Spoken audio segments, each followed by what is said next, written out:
چند آنسو آ جائے جنت کی ضمانت ہے.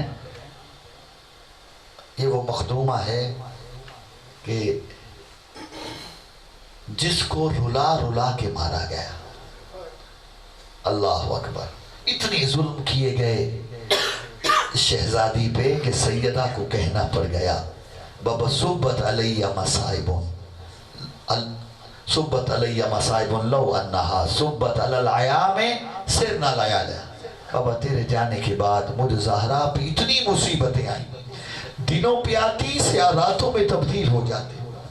امام صادق آل محمد، ایک جملہ سنیے گا، صادق آل چھٹے امام چند اصحاب کے ساتھ مسجد نبوی میں ایک مقام پہ آئے.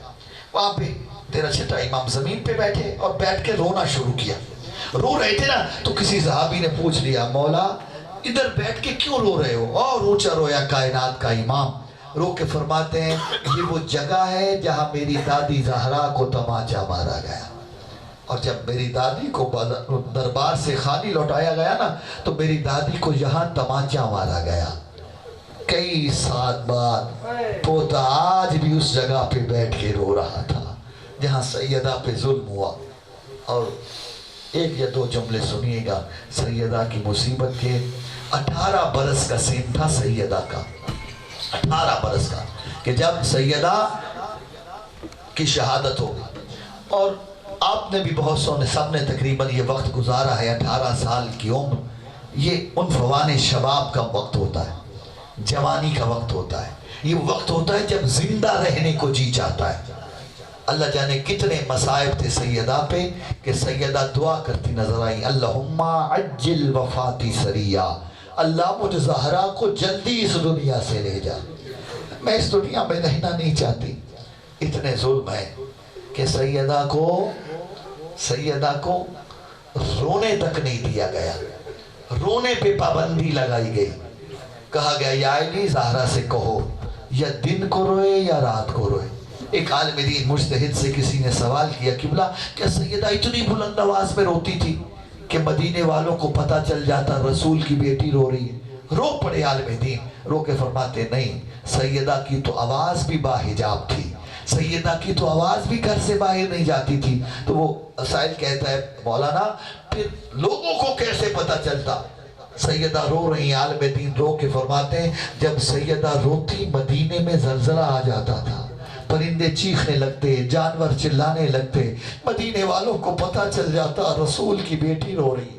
اور آیت اللہ مرشی نجفی فرماتے ہیں کہ سیدہ اپنے گھر میں بیٹھ کے بے آواز روتی، سیدہ کی آواز گھر میں نہیں، گھر سے باہر نہیں جاتی تھی. اور حسنین شریفین چھوٹے چھوٹے سن ماں زہرا کے ارد گرد بیٹھ جاتے.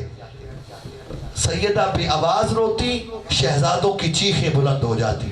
جب شہزادی چیخیں مار کے روتے نا سرکار علی باہر سے تشریف لاتے، آ کے فرماتے بچوں یوں بلند آواز پہ نہ رویا کرو. جب کہنا بلند آواز پہ نہ رویا کرو، حسنین کے ہاتھ جڑ جاتے، رو کے کہتے بابا آپ بھی نہ روئیں، ہماری صدیقہ ماں کو جھٹلایا گیا، بابا ہماری ماں کو حق نہیں دیا گیا، بابا اب بھی نہ روئے، آپ کے گلے میں رسی باندھی گئی، بابا اب بھی نہ روئے، ہمارا گھر جلا دیا گیا، بابا اب بھی نہ روئے، جلتا ہوا دروازہ ہماری ماں کے پہلو پہ گرا، ہماری ماں کی پسلیاں ٹوٹ گئیں، محسن بھائی شہید ہو گیا، بابا اب بھی نہ روئے. علی رو کے فرماتے بچوں جب تم بلند آواز میں روتے ہو نا تمہاری آواز گھر سے باہر جاتی ہے تو مدینے کے لوگ مجھ علی کو تانے دیتے.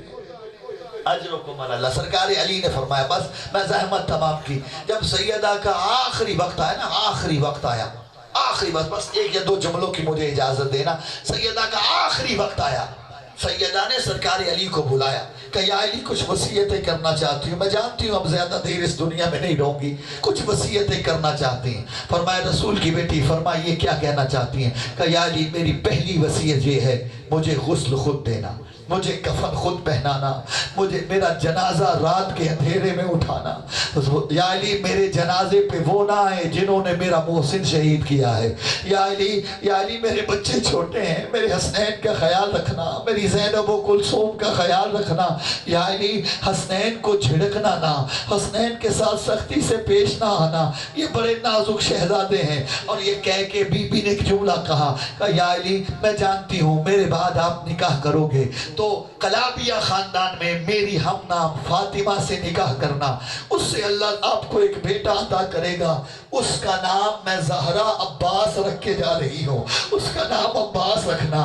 یا علی آپ جانتے نا میں کتنی تکلیف میں ہوں، میری پسلیاں ٹوٹی ہوئی ہیں، میرا پہلو زخمی ہے، میرا ہاتھ ٹوٹا ہوا ہے، ان ٹوٹے ہوئے ہاتھ سے اور پسلیاں ٹوٹی ہوئی پسلیوں کی درد کی شدت میں میں نے عباس کے چند کرتے سیے ہیں، یا علی میں نے اپنے ہاتھوں سے سیے ہیں۔ عباس کو یہ کرتے پہنانا اور اسے کہنا عباس تجھے ماں زہرا سلام کہتی تھی، تجھے ماں زہرا سلام کہتی۔ بس عزادارو جب سیدہ کی روح نے پرواز کیا نا، جو اب تک نہیں رو پایا، ایک منظر بنانا نگاہوں میں اور جھولیاں پھیلا کے آل محمد سے آنسوں کی بھیک مانگ لینا۔ جب سیدہ کی روح نے پرواز کیا، سرکار علی نے جناب زہرا کو لباس کے اوپر سے غسل دینا شروع کیا۔ علی غسل لے رہے تھے، حسنین پانی پکڑا رہے تھے کہ اچانک سرکار علی کی چیخیں بلند ہوئیں۔ چیخوں کا بلند ہونا تھا، حسنین کے ہاتھ جڑ گئے، کہا بابا ہمیں تو منع کرتے تھے، اب خود کیوں چیخیں مار رہے ہو؟ یہ کہنا تھا اور اونچا رویا کائنات کا امام، رو کے فرماتے ہیں بچوں جتنی بلند آواز میں ہو سکے اپنی ماں کی غربت میں رویا کرو۔ کہا بابا ہوا کیا؟ کہا میں نے زہرا کے چہرے پہ زخموں کے وہ نشان دیکھے ہیں جو زہرا نے مجھ علی سے بھی چھپا کے رکھے ہیں۔ تمہاری ماں بڑی زخمی ہے، تمہاری ماں بڑی مظلومہ ہے۔ بس عزاداروں میں نے زحمت تمام کی۔ سرکار علی نے سیدہ کو کفن پہنایا، صحن ملا کے میت کو رکھا، کہا بچوں آ جاؤ، آ کے ماں کا آخری دیدار کر لو۔ عزاداروں سبھی آئے لیکن حسین ماں کے لاشے پہ نہیں آیا۔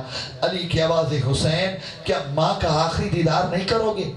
کہا بابا یقیناً کروں گا۔ کہا میرے لال آتے کیوں نہیں؟ کہا بابا ایک سوال پوچھنا چاہتا ہوں۔ کہا میرے لال پوچھ، کیا پوچھتا ہے بابا؟ کیا میری ماں فخر مریم نہیں ہے؟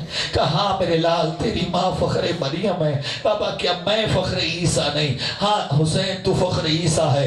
حسین رو کے فرماتے بابا جب تک مریم نے نہیں بلایا تھا، عیسیٰ ماں کے لاشے پہ نہیں آیا تھا، جب تک میری ماں نہ بلائے گی میں ماں کے لاشے پہ نہیں آؤں گا۔ وہ عزادارو یہ کہنا تھا، علامہ باقر مجلسی لکھتے ہیں انت و حنت مدت یدا، سیدہ کے بطے کفن کھلے، زہرا کی چیخیں بلند ہوئیں، دو ہاتھ کفن سے باہر آئے، فرمایا آؤ میرا کربلا کا غریب بیٹا، آؤ میرا مظلوم بیٹا، آؤ میرا پیاسا مارا جانے والا بیٹا۔ حسین آگے بڑھے، ماں کے سینے سے لگے، سیدہ بھی رو رہی تھی، حسین بھی رو رہے تھے، صرف سیدہ اور حسین نہیں علی بھی رو رہے تھے، زینب کلثوم بھی رو رہی تھی، فضہ ام ایمن بھی رو رہی تھی۔ صرف یہ نہیں، آسمان کے فرشتے رو رہے تھے۔ عاطف غیبی سے آواز آئی یا علی حسین کو ماں کے لاشے سے جدا کر دو ورنہ قیامت سے پہلے قیامت آ جائے گی۔ اللہ تعالیٰ یہ سننا تھا۔ علی آگے بڑھے، بڑی شفقت کے ساتھ حسین کے سر پہ ہاتھ رکھا، بڑی محبت کے ساتھ ماں کے لاشے سے تسلیاں دے کے جدا کیا۔ میں کہتا ہوں مولا حسین یہ آپ کا مقدر تھا، جب ماں کے لاشے سے جدا کیا گیا تو جدا کرنے والا باپ تھا، بڑی محبت سے جدا کیا، لیکن ہائے کربلا کی سکینہ جب باپ کے لاشے پہ آئی، جدا کرنے والا بھائی سجاد نہیں تھا، باپ کا قاتل تھا، زلفوں میں ہاتھ ڈالا، چہرے پہ تماچا مارا، تڑپ کے خاک کے ملی، رو کے کہتی ہے چچا غازی جلدی آ، سکینہ تماچے کھا رہی ہے، سکینہ تماچے۔ علی لعنت اللہ قوم الظالمین، سيعلم الذين ظلموا أي منقلب ينقلبون۔ اللهم صل على محمد وآل محمد، اللهم صل على محمد وآل محمد، يا محمود بحق محمد، يا علا بحق علی۔